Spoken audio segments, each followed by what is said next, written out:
अस्सलाम वालेकुम दोस्तों, मैं हूं सैयद उमर फारूक अपने चैनल उमर स्पीक्स की एशिया कप स्पेशल एपिसोड के साथ आपकी खिदमत में हाजिर हूं। दोस्तों आज का जो मैच है वो बहुत इंपॉर्टेंट मैच है, इसलिए मैंने थोड़ा सा हट के वीडियो बनाने का सोचा है कि बहुत ज़्यादा हम हाजिर उम्र पे वीडियो बना रहे हैं, आजकल कुछ नई अपडेट नहीं आ रही, तो मैंने सोचा कि आज के मैच पे ज़रा थोड़ी सी बात कर लें, आज के मैच की ज़रा प्री मैच एनालिसिस कर लें कि पाकिस्तान इस मैच को कैसे लेने जा रहा है, क्योंकि ये सेमीफाइनल की जो हैसियत है वो इख्तियार कर गया। और जो इम्पॉर्टेंट बात यह है कि मुझे ये लगता है कि पैनिक बटन ऑन हो गया पाकिस्तान टीम मैनेजमेंट का, और जनाब 5 तब्दीलियाँ कर दी हैं। 5 तब्दीलियाँ कौन कौन की गई हैं? फ़खर जमान जो ऑलरेडी बेचारे वो बॉक डाउन हुए हैं और उनका जो दिमाग है ना वो काम करना छोड़ जाता है हर कुछ अरसे के बाद, और उनसे बैटिंग ऐसे वो करते हैं जैसे उनको कभी खेलना नहीं आता। क्रॉस बैट के साथ बैट अंदर की तरफ मुड़ा हुआ होता है, सर उनका बिल्कुल ऑफ स्टम्प की तरफ झुका हुआ होता है। पता नहीं कैसे वो अपनी इतनी क्रिकेट खेल गए हैं, बट कमज़ोर टीमों के खिलाफ रन्स करके वो उठ जाते हैं और फ़खरे पाकिस्तान बन जाते हैं। जब अच्छी अपोजिशन आती है तो छुट्टी हो जाती है। उनकी जगह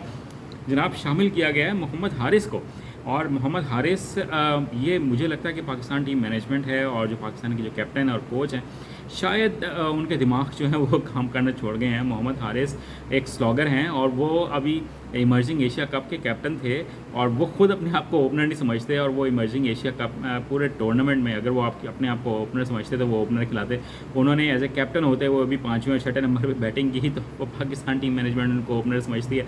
तो जनाब आपकी सोच को सलाम ही पेश कर सकते हैं, क्योंकि अगर वो ओपनर होता तो वो खुद अपने आप को ओपनर खिलाता। अब वो ये भी देखने वाली बात है कि वो सिर्फ और सिर्फ फास्ट बॉलर्स को वो स्लॉगिंग कर सकता है और पिकअप शॉट्स खेलता है वो लेग साइड पे। तो वो ये इन्होंने सोचा कि श्रीलंका जो है वो स्पिनिंग ट्रैक बना रहा है और उस पे जो थीक्षाना है वो ओपन करेगा जनाब बॉलिंग रजीता के साथ। तो इसमें जो हमारे हारिस साहब हैं वो एक स्पिनर को कैसे खेलेंगे, ये बहुत बड़ा सवाल है। इमामुल हक की परफॉर्मेंस बहुत बड़ा सवाल है।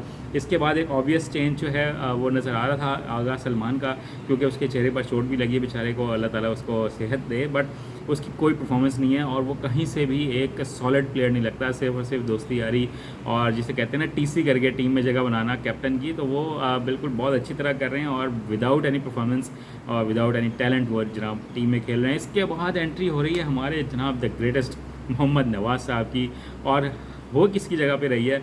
हाजी साहब, हाजी राना फ़हीम अशरफ साहब की जगह उनकी एंट्री हो रही है। और ये दोनों ऐसे प्लेयर हैं जिन्होंने पिछले 10-10 साल से 12-12 साल से ये क्रिकेट खेल रहे हैं और आज तक पाकिस्तान को कोई मैच नहीं जितवा के दिया।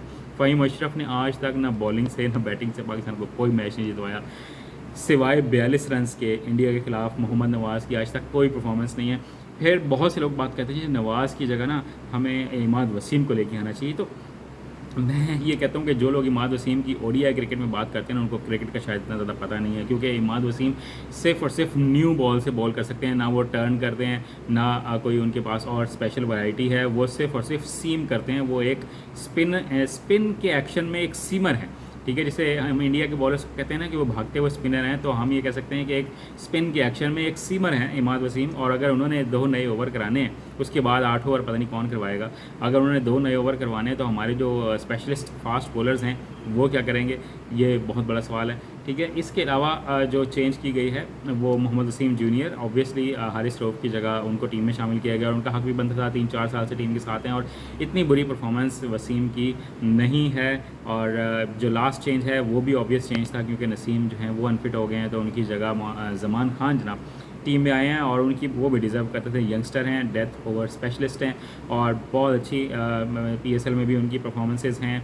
तो I hope and I wish him good luck कि आज उनका डेब्यू बहुत अच्छा हो, एक यादगार डेब्यू हो। और बारिश की एंट्री जो है वो भी ऑब्वियस है, क्योंकि बारिश जो है वो श्रीलंका में हो रही है और हमारे जो जय शाह साहब है ना वो एक कुड़क मुर्गी की तरह ना वो बैठे हुए हैं बिल्कुल इस एशिया कप के ऊपर कि नहीं जी मैंने तो अपनी मर्ज़ी के साथ चलाना है और अपनी जो टीम है उसके ऊपर मैं ना मुर्गी की तरह बैठ गया हूँ, उनको मैंने बचा बचा के इस एशिया कप को अपनी मर्ज़ी से चलाते रहना। तो ये उनकी मर्ज़ी है, बट इस एशिया कप को सबसे ज़्यादा डैमेज जो है वो जय शाह ने पहुँचाया और वो एक कुएँ का मेंढक है कि जो उससे बाहर वो निकलना नहीं चाहता और इंडिया की टीम को वो बचा बचा के आगे चलाना चाहता है। शायद इंडिया अपने पैसे की बलबूते पे इसी तरह सारी ज़िंदगी क्रिकेट खेलेगा, बट नो डाउट उनकी टीम अच्छी है, बट फिर भी वो एक डरपोक टीम है मेरी नज़र में। तो एक डरपोक क्रिकेट बोर्ड है जो अपनी टीम को दूसरी टीमों से बचा बचा के अपने पैसे के ज़ोर पर डरा डरा के वो हर जगह टूर्नामेंट में जीतने की कोशिश कर रहे होते हैं। बाबर आजम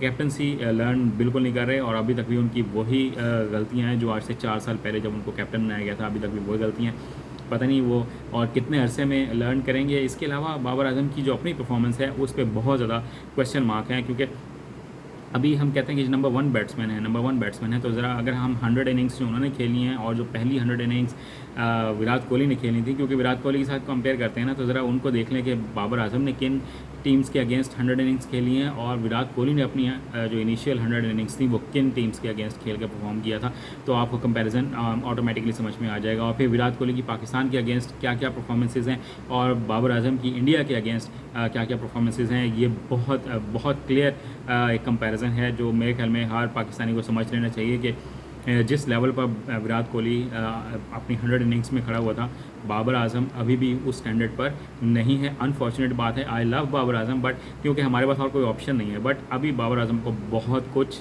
परफॉर्म करके देना है पाकिस्तान को। तो आई होप कि पाकिस्तान ये मैच आज का जीते ताकि हम इंडिया से एक और मैच खेल लें। जीतने की उम्मीद तो हम कुछ अभी फ़िलहाल कुछ कह नहीं सकते, बट एक मैच और देखने को मिल जाएगा पाकिस्तान का के, और यही दुआ करते हैं कि आज का मैच पाकिस्तान खेले और बारिश की वजह से मुतासिर ना हो। आज की वीडियो में इतना ही कहना था। अभी ज़रा पोस्ट मैच एनालिसिस अगर मैच हुआ तो ज़रूर करेंगे। चैनल पर चैनल को सब्सक्राइब कर लीजिएगा। अपने घर वालों का बहुत ज़्यादा ख्याल रखिएगा। अल्लाह हाफ़िज़।